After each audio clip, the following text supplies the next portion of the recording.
Tengan ustedes muy buenas tardes. Aquí estamos transmitiendo nuevamente desde Manantiales de Piedad.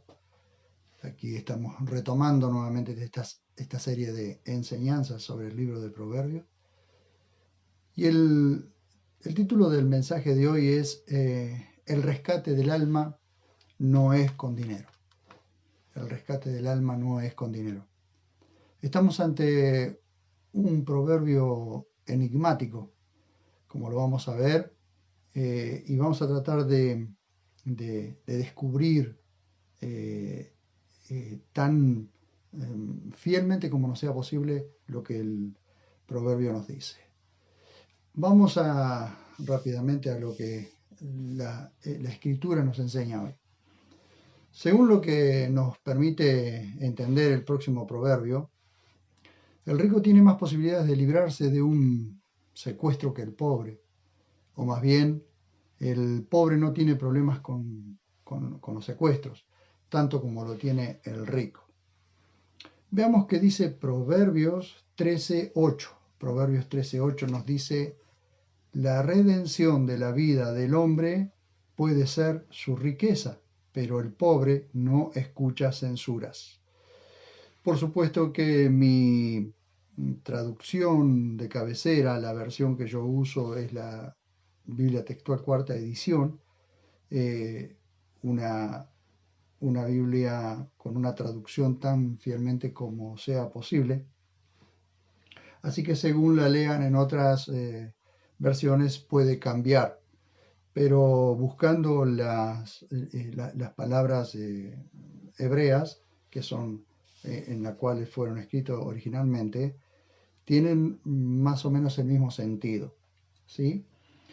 Pero veamos lo que nos dice aquí.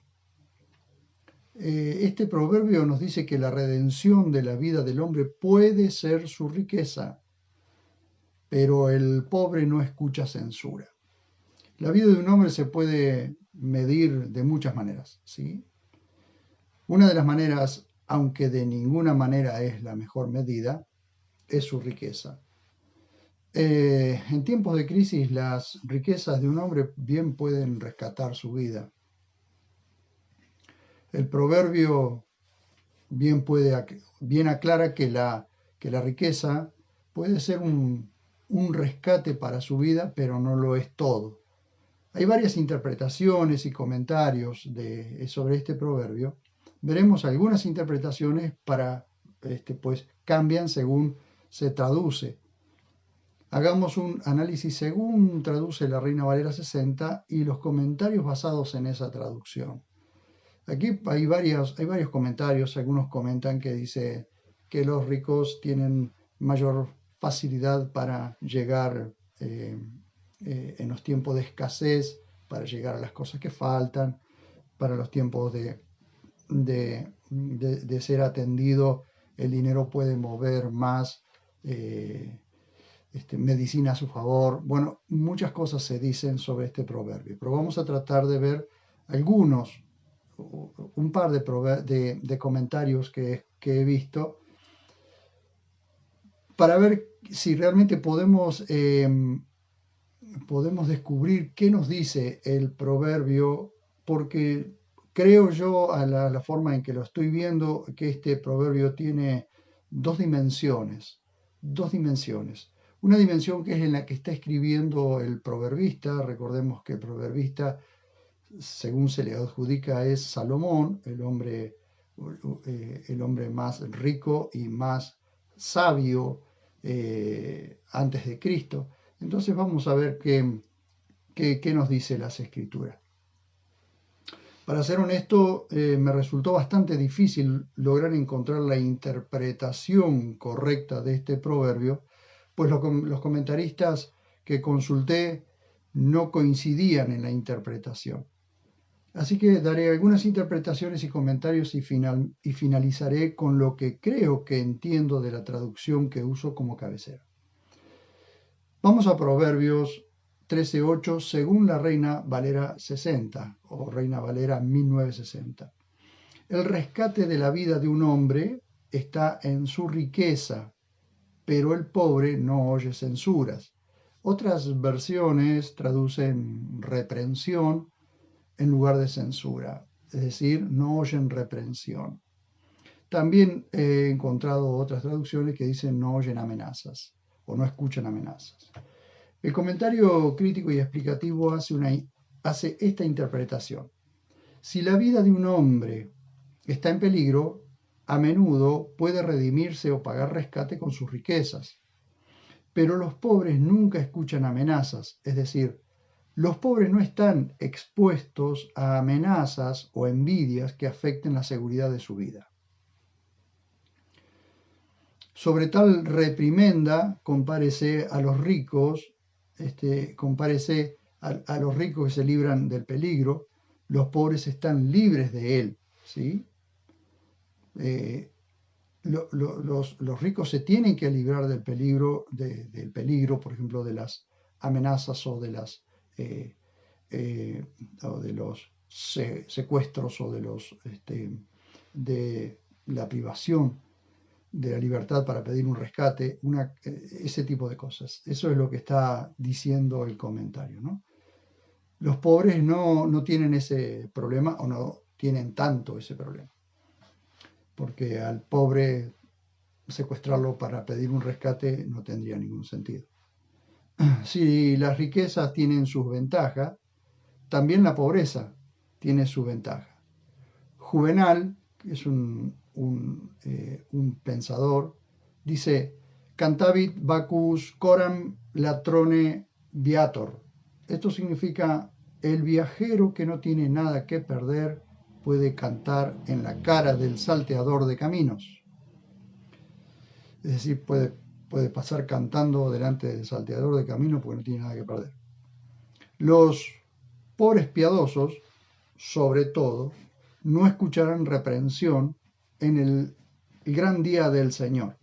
Bien, esta es la interpretación o lo que nos explica este comentario, ¿no? Este comentario crítico y explicativo.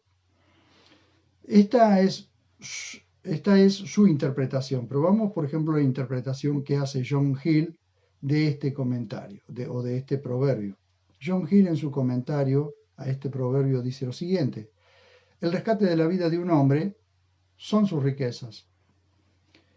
Y relata la historia bíblica de Ben-Hadad, rey de Asiria, y cómo salvó su vida cuando estaba en manos del rey de Israel.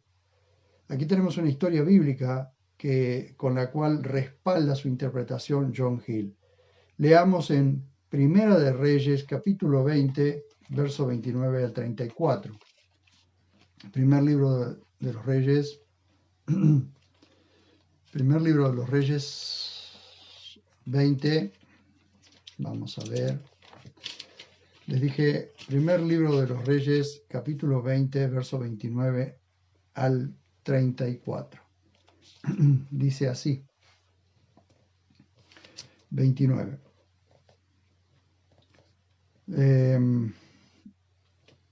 Entonces dice: y acamparon un bando contra el otro durante 7 días, y sucedió que al 7º día se libró la batalla, y los hijos de Israel mataron de los sirios a 100.000 hombres de a pie en un solo día.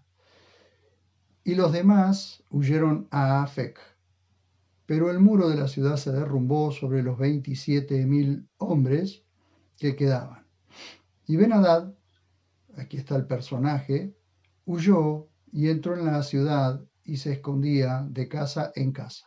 Entonces sus siervos le dijeron: he aquí, hemos oído que los reyes de la casa de Israel son clementes.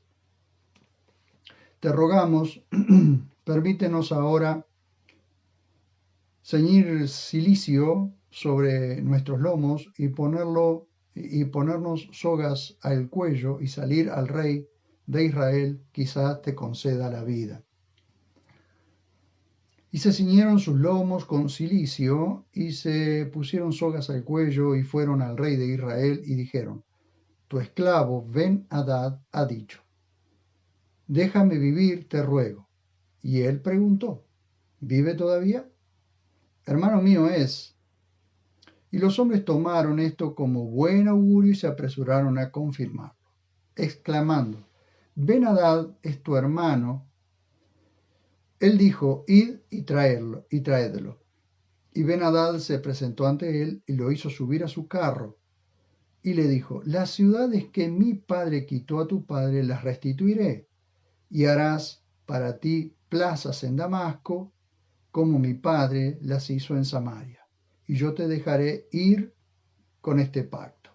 E hizo un pacto con él y lo dejó ir.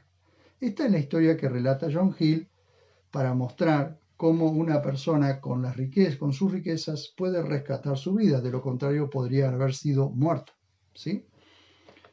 Esta historia antigua, pero real, culmina con el rey Hadad con el rey Acab, con el rey Acab perdonando la vida del rey Ben-Hadad a cambio de riquezas. Esto es una muestra, quizás, de lo que este Proverbios 13:8 nos dice. El rescate de la vida de un hombre está en su riqueza. Si este hombre no hubiese tenido esto para ofrecerle, o este rey no hubiese tenido esto para ofrecerle, probablemente hubiese sido muerto. Así que salvó su vida por causa del pago de un rescate, o del pago de una redención. Pero debemos prestar atención a esto porque estas son figuras de la redención más grande que el ser humano recibió, que es por medio del pago de la sangre de Cristo en la cruz del Calvario. Como aquellos tesoros que los 10 hombres tenían en el campo, eran para ellos, por el bien de los cuales Ismael, hijo de Netanías, no los mató. Y esto lo teníamos en Jeremías 41:8. Ahí tenemos otro relato que también nos muestra John Hill y que puede ayudarnos a ver un poco lo que significa este proverbio. 41. Vamos a Proverbios, a Jeremías 41:8. 41:8 dice así: entre aquellos fueron hallados 10 hombres que dijeron a Ismael, no nos mates, pues tenemos en el campo tesoros de trigos y cebadas y aceite y miel. Y los dejó y no los asesinó como a sus hermanos. Este es el pago de un rescate también. Las personas cambiaron riquezas por sus propias vidas. Esto nos está mostrando que quizás lo que el proverbista está escribiendo para basar este proverbio son estas historias que él ya las conocía precisamente por ser de la misma tierra de Israel, ¿no? Esta es la ventaja de las riquezas cuando se toma un hombre cautivo en la guerra o por piratas o está en manos de ladrones, puede redimirse con dinero.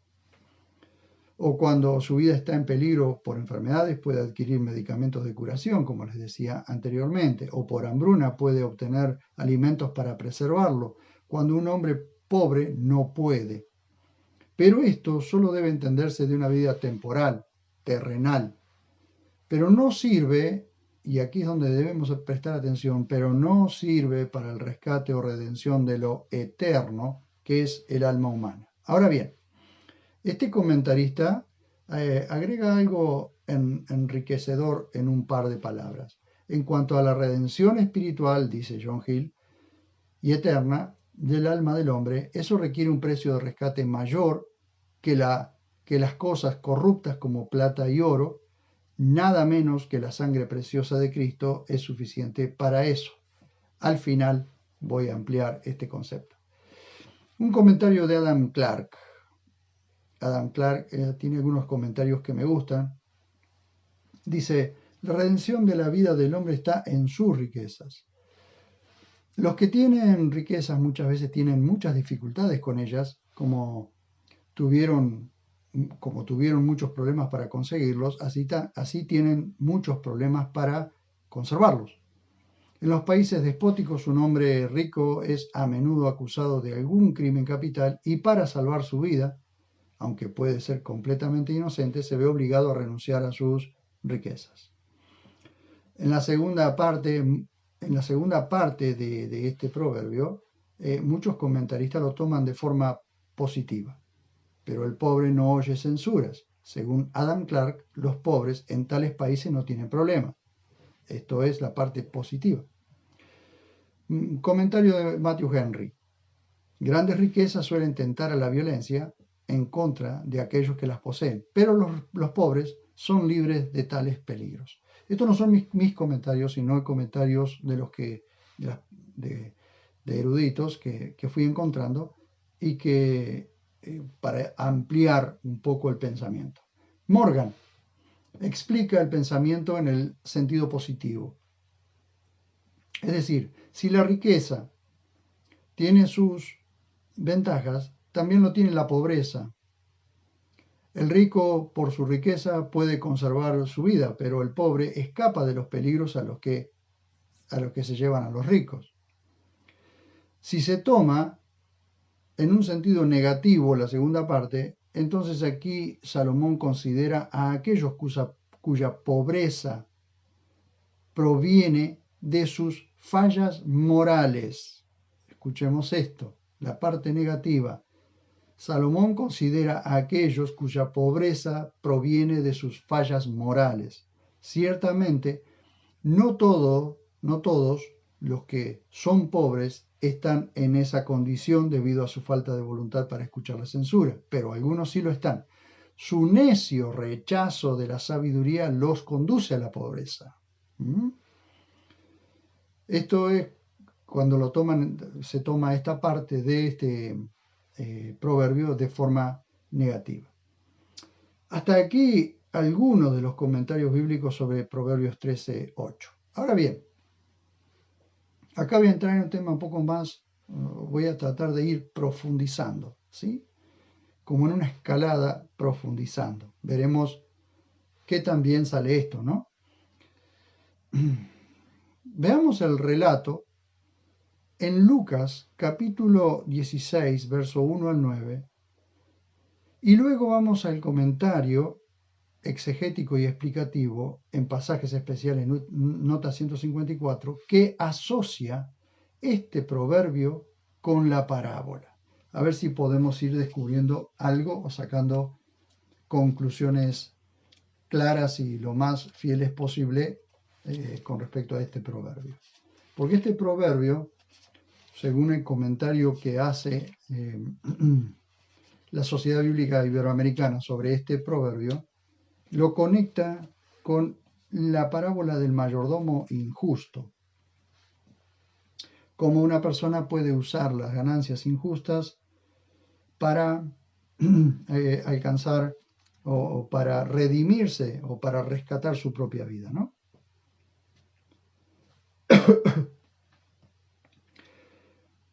Capítulo 16 de Lucas dice: decía también a los discípulos, había cierto hombre rico que tenía un mayordomo, el cual fue acusado ante él de malgastar sus bienes. Y llamándolo le dijo: ¿qué es esto que oigo de ti? Rinde la cuenta de tu administración, porque ya no puedes administrar. Entonces el mayordomo dijo para sí: ¿qué haré? Porque mi amo me quita la administración para acabar, no soy fuerte, y para mendigar me avergüenzo. Esto decía este mayordomo injusto. Ya sé lo que haré para que cuando sea quitado de la administración me reciban en sus casas. ¿Quiénes? Aquellos con quienes iba a negociar para que cuando lo sacaran de la administración de esta casa, lo recibieran en las otras casas por su sagacidad. Y llamando a cada uno de los deudores de su señor, decía al primero: ¿cuánto debes a mi señor? Y él dijo: 100 barriles de aceite. Y le dijo: toma tu cuenta, siéntate y escribe rápido 50. Le baja la deuda. Luego dijo a otro: ¿y tú cuánto debes? Y él dijo: 100 medidas de trigo. Le dice: toma tu cuenta y escribe 80.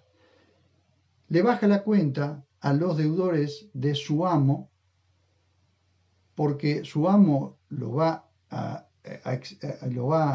sacar, lo va a expulsar de la administración. Entonces quiere quedar bien con aquellos que tenían una deuda con él. Le hace bajar la cuenta para que ellos quedaran con menos deudas y luego esto lo recibieran. Pero miren el detalle de esto. Y elogió el Señor al mayordomo de la justicia. Cuando habla elogió el Señor, está hablando de Jesús, ¿no? No está elogiando la trampa que hizo, sino la sagacidad de este mayordomo. Y elogió el Señor al mayordomo de la injusticia, porque actuó sagazmente. Los hijos de este siglo son más sagaces respecto a su generación que los hijos de la luz. Y yo os digo, ganaos amigos por medio del mamón de la justicia, para que cuando falten os reciban en las moradas eternas. Es decir, la ganancia, vamos a ver primero, el mamón de la justicia, que son las ganancias injustas, las ganancias de este mundo. Eso es el dinero que se maneja en este mundo. Se llaman por lo general ganancias injustas porque la gran mayoría se hacen ricos, o gran mayoría de personas se hacen ricos por medio de las ganancias injustas. Pero se llama también ganancias injustas porque todo se mueve a través del dinero. Quien no tiene dinero no se puede mover. Bien, entonces, ¿qué hace este mayordomo? Este mayordomo rescata su vida, ¿sí? O su trabajo, o puede hacer un cambio de trabajo por medio de el movimiento que hace con el dinero que ni siquiera era de él. ¿Por qué ganancias injustas? Porque ese dinero con que él está haciendo trampa no era de él, era de su amo, y era dinero que le debían los deudores. Pero él hace esa trampa precisamente para rescatar su vida, para que cuando lo saquen de esta administración lo tomen en la otra, porque favoreció precisamente a los deudores del amo. O sea, no se iba a ir ni a cavar ni a pedir. Iba por su sagacidad, iba a ir a la administración de otra finca. ¿Cómo rescata este hombre de su vida? A través de las ganancias injustas. Pero vamos a hacer una nota larga ahora. En la nota 154 nos va a explicar por qué se relaciona esta parábola del mayordomo injusto, por qué se relaciona con Proverbios 13:8. Vamos a ver. Vamos a ver qué nos dice, ¿sí? Hablando de Lucas 16:8, cuando dice que el Señor se admiró, esto es la parábola del juez injusto. Bien, esto es lo que nos dice este comentario, esta nota. La sección de Lucas, de Lucas 15:1 a 16:12, forma un solo grupo de parábolas que tiene como tema común el uso de los bienes materiales, es decir, de nuestras ganancias, ¿no? O de lo que usamos para vivir en este mundo. Es verdad que cuando se compara el cuerpo de enseñanzas de Jesús con la aprobación de la conducta de este mayordomo de la injusticia, nos encontramos ante aspectos tan extraños y adversos que han llegado a levantar dudas respecto a la autenticidad de esta sección de la Escritura. Sin embargo, el evangelista evidentemente no parece notar incongruencia alguna, pues mediante la inserción del verbo decía, que está en 16:1, une ambas parábolas. Es importante saber, además, que los manuscritos más antiguos y fidedignos registran el pasaje completo sin ninguna variante, de manera que el texto ha de aceptarse como auténtico. Esto es por las dudas que han surgido si este relato era real o no. Y quizás la principal connotación a favor de la autenticidad de esta difícil parábola se encuentre precisamente en su tono ético discrepante, el cual ha constituido una piedra de tropiezo para comentaristas, intérpretes y predicadores.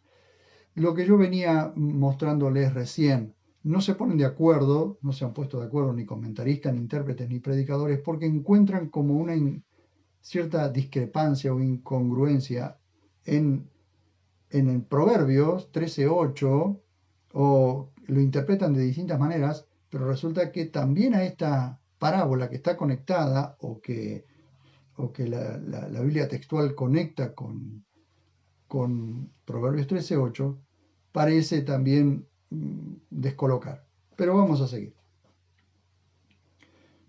La parábola suena desconcertante porque claramente se nos dice que el mayordomo era deshonesto. Y aún así, es el mismo Jesús, no el amo del mayordomo, quien lo alaba y nos lo presenta como modelo. Recuerden ustedes que Jesús no está alabando la deshonestidad o la trampa, sino la sagacidad. ¿Bien? Esta identificación del sujeto se infiere claramente por cuanto el amo del proverbio, quien nada sabía acerca del asunto, por cuanto el amo del mayordomo, quien nada sabía acerca del asunto, difícilmente podía estar de acuerdo con la conducta reincidente de su siervo. En realidad, el único que está en posesión del secreto de la parábola es quien la narra, es decir, el Señor Jesús. Que una parábola intrigue y sea enigmática no es desconcertante, sino más bien edificante. En muchas partes, la Escritura nos presenta pasajes contradictorios, como por ejemplo Marcos 11:13 al 14, Juan 7:8 al 10, Números 20:8 al 12. Siempre con el propósito de que los escudriñemos y obtengamos así el fruto de su iluminación. Y nos lleva, maravillosamente, nos lleva a Proverbios 25:8. Observen lo que nos dice Proverbios 25:8. 25:2, perdón. 25:2 nos dice: gloria de Dios es descubrir un asunto, pero honra del rey es escudriñarlo. Es decir, Dios encubre ciertos asuntos que el hombre tiene que escudriñar o investigar, ¿sí? Eso dice Proverbios 25:2.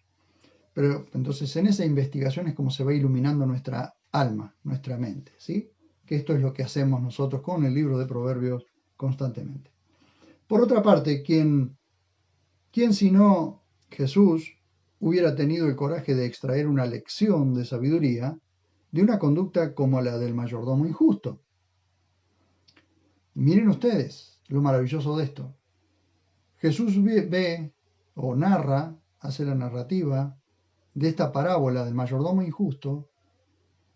Es un mayordomo deshonesto, es un mayordomo tramposo, pero lo que Jesús resalta es la sagacidad, es decir, la astucia con la que él trabaja, con la que él va a trabajar.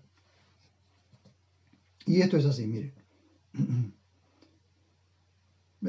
La parábola, desde el versículo 1 al verso 7, presenta al mayordomo de la injusticia, el cual, habiendo sido despedido, cavila y concluye ser demasiado débil para trabajar, demasiado orgulloso para mendigar. Urde entonces un plan para ser favorecido por los deudores de su amo, donde se destacan los beneficios eventualmente logrados mediante una acción injusta. El verso 8 es parentético. El Señor no alaba al mayordomo por su injusticia, sino por su sagacidad. Y con la perfección que lo caracteriza, Jesús, haciendo uso maravilloso de la retórica, establece un paralelismo, verso 4 y verso 9, que explica la parábola. Así como, prótasis, mediante un plan injusto el mayordomo sería recibido en casa de los deudores de su amo, así vosotros, apódosis, ganaos amigos. Está haciendo una comparación, ¿bien?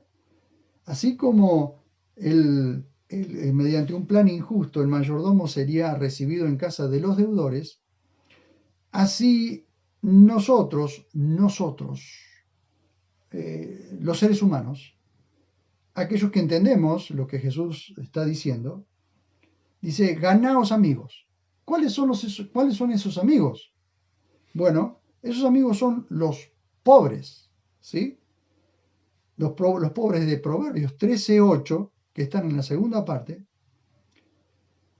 Los pobres de Proverbios 19:17, vamos a ver, 19:17, dice, el que da al pobre presta a Yahvé y él se lo devolverá. El que da al pobre presta a Yahvé o presta a Dios, le presta a Dios y él se lo devolverá. ¿Ven? También lo tenemos en Lucas 19:8 y 9. Otro detalle para tener en cuenta. 19:8 y 9. Nos dice así. Lucas 19:8 y 9. Dice, entonces Zaqueo, puesto de pie, dijo al Señor, he aquí, Señor, la mitad de mis bienes doy a los pobres, y si algo he defraudado a alguno, lo restituyo cuadruplicado. Jesús le dijo, hoy vino la salvación a esta casa, por cuanto él también es hijo de Abraham. Lo que hace Zaqueo, se convierte al Señor y lo primero que hace es la mitad de sus bienes, de aquellos bienes que había recibido. Recuerden que Zaqueo era un publicano que toda su ganancia la había recibido mediante trampa, porque le cobraba a los de su propio pueblo un impuesto para el Imperio Romano. Pero al venir la salvación a su vida, al entender lo que había hecho, ahora dice, la mitad de mis bienes entrego a los pobres. ¿Sí? Una forma de ganarse a los pobres por medio de aquellas, o de ganar amigos, no ganar a los pobres, sino ganar amigos por medio del repartimiento de la generosidad de nuestro bien. Eso es lo que está diciendo Jesús. Dice, entonces, ganaos amigos, es decir, los pobres, de Proverbios 13:8, de Proverbios 19:17, de Lucas 19:8 y 9, mediante el mamón injusto, para que cuando os falte, esto es mamón, es decir, de mamoná, de ganancias injustas. Mamón es el dios del dinero, ¿sí? Mamón es el dios del dinero, es el dios que se mueve detrás de las riquezas, cómo ejerce poder sobre las personas. Dice, esto es Mamón, quien pierde su poder ante la muerte para que os reciban en las moradas eternas. 16:22. Es notable que las dos únicas menciones de Desontai reciban, que unen este paralelismo, ocurren solo aquí. Fíjense ustedes lo extenso y explicativo de esta nota, que nos muestra la relación que hay entre el manejo de las ganancias o de las riquezas y según cómo inclusive nosotros manejemos el dinero o manejemos las riquezas, será también cómo actuaremos en nuestra vida. Observen de nuevo en lo que el proverbio nos dice. Vamos al proverbio 13. Proverbios 13 dice, la redención de la vida del hombre puede ser su riqueza, pero el pobre no escucha censuras. Cuando se conecta con aquella parábola del juez injusto, perdón, del mayordomo de la injusticia o el mayordomo de las riquezas injustas, es el manejo del dinero, como pudo rescatar él o conseguir otro trabajo por medio de manejar dinero que no era suyo, eh, por medio de distribuir inclusive las ganancias que no eran suyas, porque él estaba manejando dinero que no era suyo. Por eso se llama mayordomo injusto, ¿sí? Porque está manejando dinero que no era suyo y hace sus propios negocios con dinero que no era suyo. Esto es el poder que tienen las riquezas sobre las personas, ¿sí? Habiendo comparado toda esta información, concluimos que las riquezas tienen poder hasta cierto punto para sacar a los ricos de los problemas. Sin embargo, los pobres no tienen la posibilidad de salirse con la suya mediante riquezas, pero tampoco tienen el problema que tiene el rico. La segunda parte de Proverbios 13:8 dice, pero el pobre no escucha censura o no escucha amenazas. El pobre, al no tener que lidiar con riquezas, no escucha gente que lo esté amenazando constantemente. Vamos un poco más profundo para ver que si bien las riquezas tienen poder, porque el dinero tiene poder mientras las personas viven. Cuando leímos la palabra mamón, la palabra mamón significa aquello en lo que se confía. La persona cuanto más dinero tiene, más confía en el dinero y no confía en nada más ni en nadie más. ¿Bien? Confía en el poder que tiene con su dinero. Pero el pobre no tiene ese problema y tampoco tiene esa capacidad de confiar en las riquezas. Aunque el pobre quiere tener constantemente un poco más para tener un poco más de holgura, más confianza. Bien, pero hay cosas que el pobre no sufre por causa de no tener el dominio de las riquezas sobre su propia vida. Bien, vamos un poco más profundo para ver que si bien las riquezas tienen su poder, mayormente cuando este sistema humanístico y materialista se levanta contra el creador del universo, el poder del dinero o de la riqueza se pierde cuando las personas mueren. Las riquezas se levantan contra la humanidad, haciéndole creer que con dinero el hombre es todopoderoso. Sin embargo, a la hora de la muerte, el rico se encuentra en la misma posición que el pobre. Entendemos entonces que el proverbio nos muestra una realidad. El dinero tiene poder mientras la persona vive, pero hay otra realidad, que es la espiritual. Ningún ser humano, por rico que sea, puede rescatar su alma de la perdición eterna.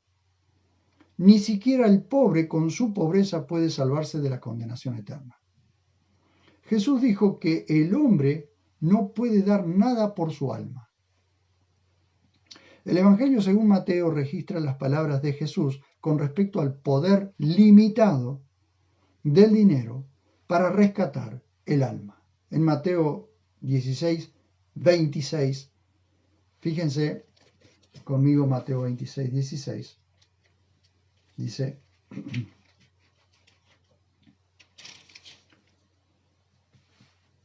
Mateo 16:26, Mateo 16:26, dice, pues, ¿qué provecho tendrá el hombre si ganara todo el mundo pero perdiera su alma? ¿O qué dará el hombre a cambio de su alma?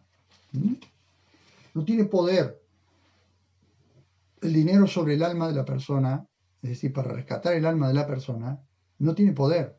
Por eso es que el título del mensaje es: el alma no se rescata con dinero. Ante la inminencia de la muerte, ricos y pobres se encuentran en la misma condición. Proverbios 22:2 dice, el rico y el pobre se encuentran, ¿sí?, en la misma condición. A todos ellos los hizo Yahvé, o los hizo Dios. Jesús dijo, no temáis a los que matan el cuerpo y no pueden matar el alma. Temed más bien al que puede destruir el alma y el cuerpo en la gehenna o en el infierno de fuego, refiriéndose a quien tiene el poder para crear al ser humano pero también puede destruirlo. Y esto no es otra persona más que Dios. Dios con su poder creó al ser humano, hizo al ser humano, pero también puede destruirlo. Vamos entonces un poco más profundo en el análisis para mostrar que de la forma en que tanto el rico con su riqueza o el pobre con su pobreza pueden ser rescatados de la perdición eterna donde el poder del dinero no llega. Es mediante el sacrificio del Hijo de Dios y la entrega total de lo más valioso que el Creador tenía para dar por su creación, Jesucristo.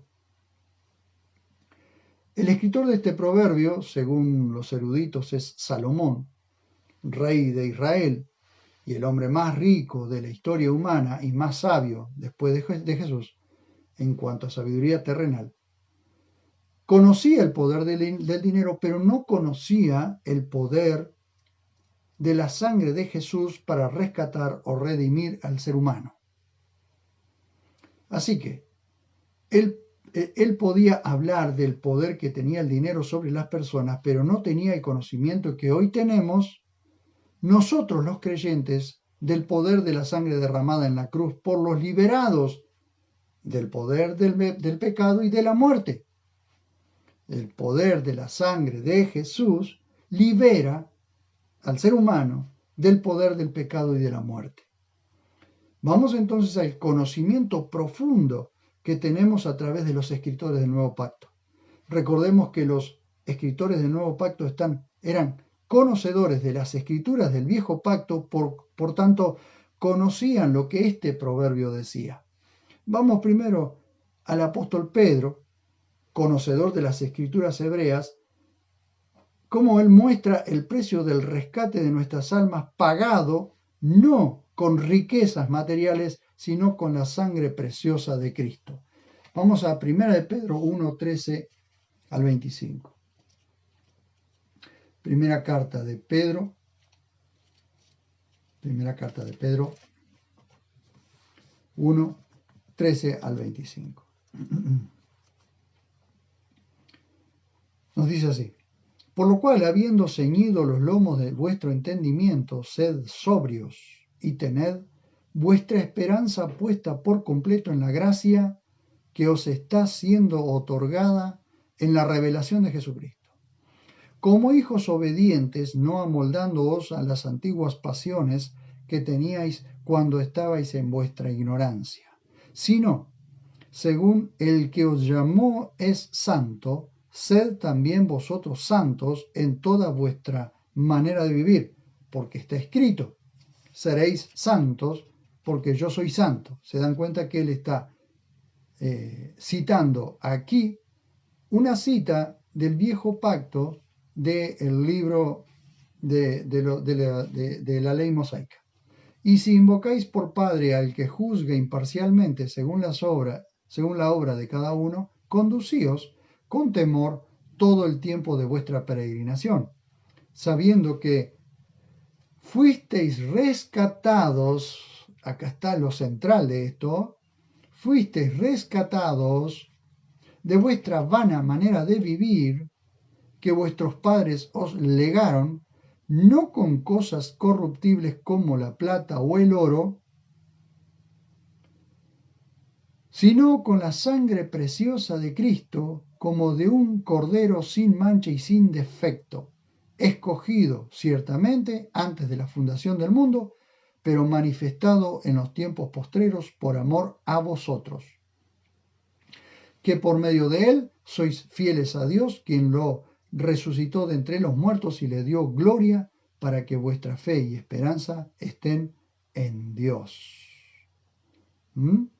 Habiendo purificado vuestras almas por la obediencia a la verdad, para un amor fraternal sincero, amaos intensamente de corazón los unos a los otros, habiendo sido renacidos, no de una simiente corruptible, sino incorruptible por medio de la palabra de Dios, que vive y permanece. Pues toda carne es como hierba, y toda su gloria como la flor de la hierba.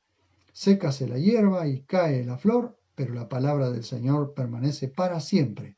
Y esta palabra es la buena noticia que os fue anunciada.